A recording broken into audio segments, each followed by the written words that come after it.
Добро утро! Добро утро, радвам се да ви чуя. Здравейте, добре дошла. За първи път се чуваме с доктор Гергана Светославова. Вие сте офталмолог детски и всъщност за първи път посрещаме УМБАЛ Лозенец в кампанията ни "Повече българчета за България". Вие се включвате с прегледи за 10 деца, доктор Светославова, за което безкрайно ви благодарим. Като става дума за дечица, които може да са съвсем мънички или пък вече да са по-големи, подрастващи.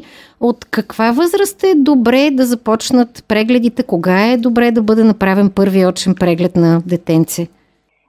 Първи очен преглед по принцип се препоръчва да е между 6-я месец и първата годинка. Това е с цел да се установи дали има структурни аномалии в зрителния орган или всичко е наред и съответно оттам насетне да сме спокойни, че детето има един приятен фон за развитие на максимума потенциал на своето зрение.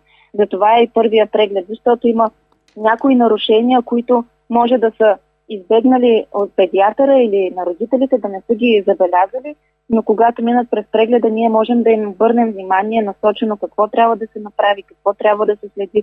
В някои случаи, включително, трябва веднага да се започне лечение. За щастие, това са редки случаи, но няма как да знаем кое дете на какво ще бъде подложено. Трябва да ги прегледаме, за да разберем какъв е потенциала на детето. Знаят ли въобще родителите на толкова малки дечица, че наистина е важно да ги заведат на очен преглед, защото между 6-я месец и годинка, когато казвате, обикновено, даже още след 3-я, следим дали детето движи очички по разните дрънкалки в различни цветове, дали се ориентира по звука и такива неща.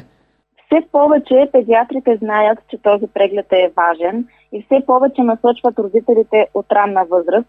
Но за съжаление има и такива случаи, в които за първи път виждаме детето чак на 12 годишна възраст. Тоест, хубаво е да говорим за това все повече и все повече, за да може родителите да са наясно, че между 6 месеца и една годинка трябва да се направи първия преглед. Независимо дали педиатър им е препоръчал или те сами са го чули от някъде, трябва да им обръщаме внимание. Добре, а понеже казахте 12 годишна възраст, в тези прегледи могат да се запишат и да бъдат записани и по-големи деца. На 12 години, когато се случи, за какво обикновено се обръщат към вас родителите? На 12 години понякога идват случайно, просто защото, примерно, са имали конюнктивит или нещо друго им е обърнало внимание към очите. Много рядко, ако до сега не са го завели на очен, много рядко се случва просто пръв. За първи път профилактично да е тогава.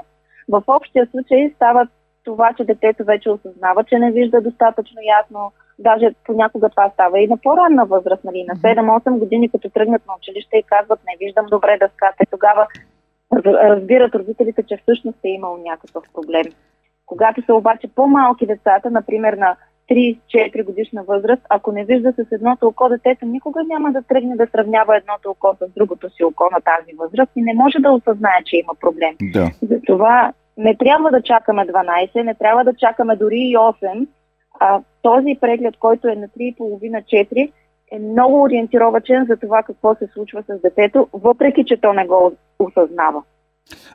Самите прегледи как протичат? В смисъл, има ли някакво? Знаете, че родителите сигурно се притесняват за как ще бъде извършен прегледа, боли ли? Ще може ли да стои на едно място? Да.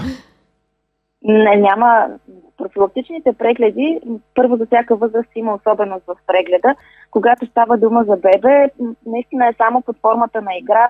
Основно се ориентираме по позицията на зениците, по светлинните рефлексии и това, което ние виждаме на апаратурата, с която разполагаме в детските очни кабинети, какво ни показва. Тоест, дори ако детето е спокойно, дори не се налага да го пипаме, както се казва, ние можем да се ориентираме чисто по останалите знаци, които детето ни показва и съответно и апаратурата. Вече на 3 години и половина, някъде 4, можем да ги изпитаме на табло, на зрителна таблица, можем да им проведем разговор, да им задаваме задачки, които са с различна цел, т.е. да им оценим стереозрение, да им оценим позиция на очите.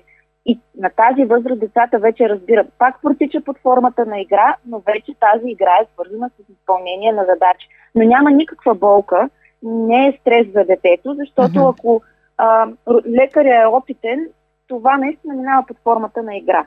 Ясно. И вече ако се установи някакъв проблем, Всичко последващо, което трябва да се направи като изследване, разбира се обсъжда първо с родителя и без неговото съгласие не направим нищо повече. А ако детето не довижда в пубертета ли наистина често се случва да скачат диоптри? Все по-често става по-рано. Ако говорим конкретно за късогледство, всички колеги по света забелязват и имат достатъчно статии вече по тази тема, че начина на живот се измени твърде много и това доведе до еволюция в развитието на зрението. И ако преди ставахме късогледи на 13-14 годишна възраст, сега вече стават на 7-8.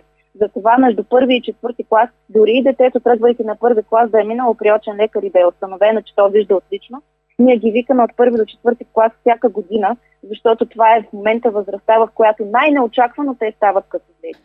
Много ви благодарим. Да, и апел по-малко пред мониторите и телефоните и всичко добро ви желаем. Мерси. Благодарим ви, всичко добро. Ако искате и вие да се запишете за очен преглед на детето си, влезте на сайта ни radiovitasha.com.